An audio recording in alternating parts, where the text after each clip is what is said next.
Mr. President, as I was heading to the Capitol today,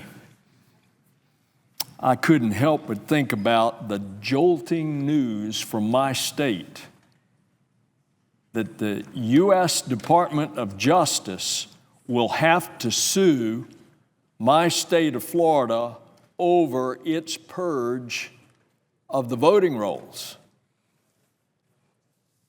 Well, I can tell you, Madam President, that being a native Floridian whose family came to Florida 183 years ago and having the great privilege of serving the people of my state for a number of years, it's simply hard for me to conceive that the state of Florida is trying to deliberately make it more difficult for lawful citizens to vote.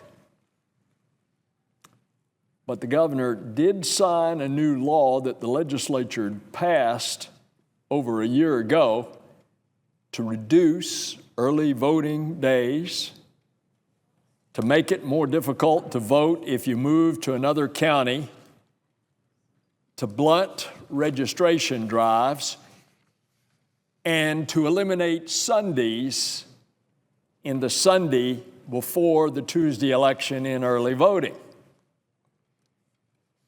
And then Governor Scott launched his massive purge of the voting rolls, hunting for suspected non-citizens. And in so doing, he's now defying federal authorities who point to federal law who say you cannot conduct a purge of the voter rolls so close to an election. We're 2 months away from a primary election in the middle of August. We're a little over 4 months away to the general election. And yet the governor and his administration end up doing this. Well, what they ought to do is ensure the credibility of our voter rolls, not suppress citizens from voting under the fiction of some perceived fraud. But above all else, the state of Florida must ensure that every lawful citizen who has the right to vote, who can do so without hindrance and impediment. It was quite a while ago, but something that Dr. King once said about voting rights seems very appropriate again.